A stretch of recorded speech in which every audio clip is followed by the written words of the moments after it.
नमस्कार। कहानी घर में आपका स्वागत है।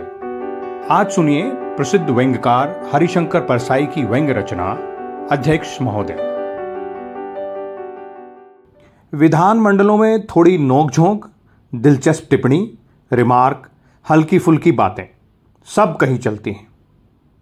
जब अंग्रेजों की सरकार थी तब केंद्र में सेंट्रल असेंबली थी। इसमें बड़े जबरदस्त लोग थे। सरदार वल्लभ भाई पटेल के बड़े भाई विट्ठल भाई पटेल अध्यक्ष हुआ करते थे।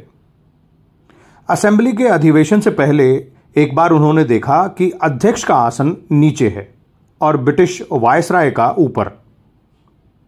विट्ठल भाई ने ऐतराज किया कि मैं तो अध्यक्ष हूं, आपकी कुर्सी मेरी कुर्सी से ऊपर नहीं हो सकती।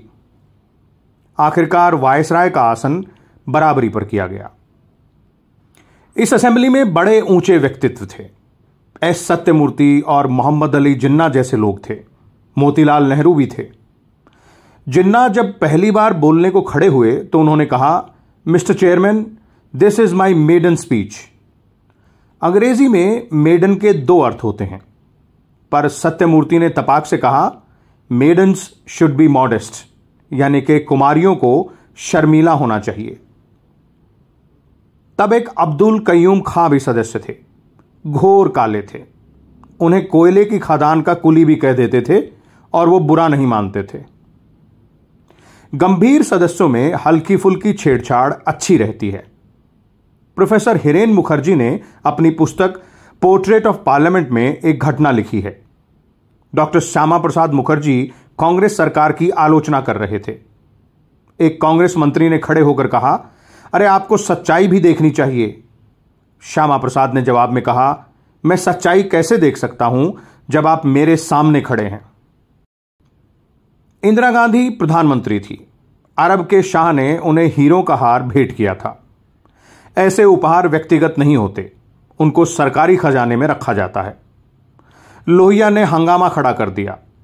संसद में कहा, गर्दन का वो हार कहां है।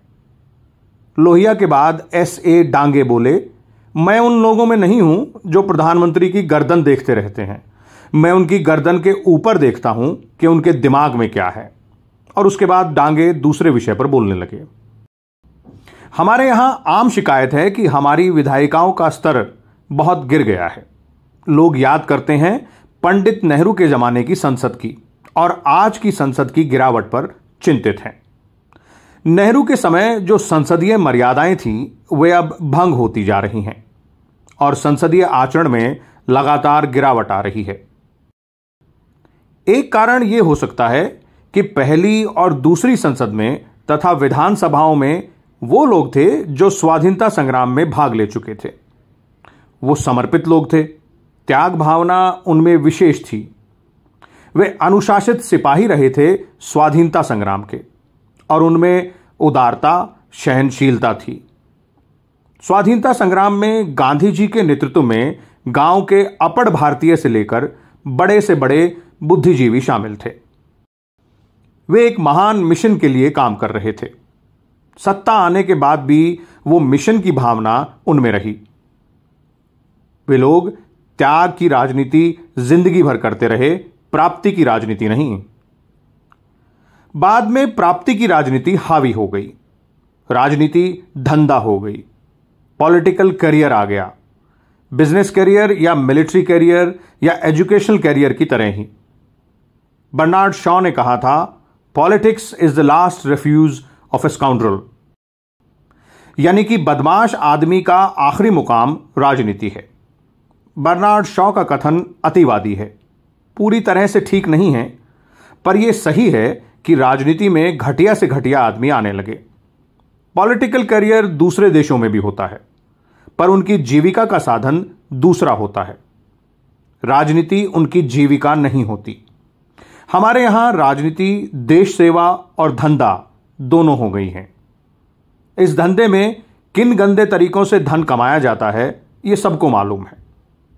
जैसे ये सब जानते हैं कि तबादलों का मौसम राजनेताओं के पैसा कमाने का मौसम है। फिर हमारी चुनाव पद्धति भी ऐसी है कि पहले उसमें धन आया और फिर अपराधी आए।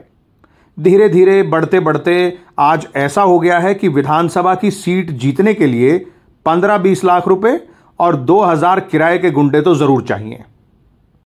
बिहार की नेकनामी है कि यहां हर नेता के पास अपराधी गिरोह होता है, काला पैसा होता है, लुटेरे लूटते भी हैं और चुनाव प्रचार भी करते हैं, धन भी बांटा जाता है।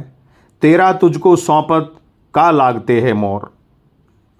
सदनों की कार्यवाही का हाल तो यह है कि राज्यसभा के भूतपूर्व अध्यक्ष डॉक्टर शंकर दयाल शर्मा रो पड़े थे।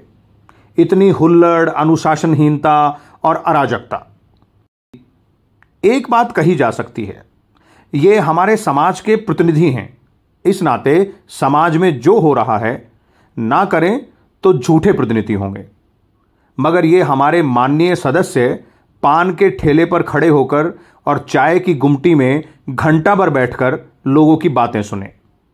वे क्या कहते हैं, उनकी शिकायतें क्या हैं, उनका दुख दर्द क्या है, ये भी सुने कि वे अपने भाग्य विधाताओं को बहुत गाली देते हैं। सदन की बैठक शुरू होते ही काम रोको के 4-5 प्रस्ताव जरूरी भी हैं और गैर जरूरी भी। फिर बात बात पर रोक टोक, बहिर्गमन, अध्यक्ष को चुनौती, घूंसे तान कर एक दूसरे पर झपटना, अध्यक्ष के आसन के सामने इकट्ठे होकर बैठ जाना, कोई कार्यवाही नहीं होने देना। देश की समस्याओं पर विचार कम, एक दूसरे को उखाड़ने की कार्यवाही अधिक। इनकी एक अलग ही छोटी सी दुनिया है। सदन में वे अपनी ही प्रतिध्वनि सुनते हैं और खुश होते हैं। बाहर की ध्वनियां वहां नहीं पहुंचती। एक तो राजनीति में अपराधियों का प्रवेश और उनकी प्रतिष्ठा, दूसरे सांसदों और विधायकों की यह अराजकता।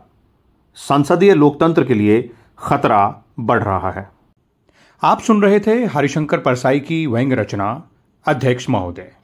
जुड़े रहिए कहानी घर के साथ।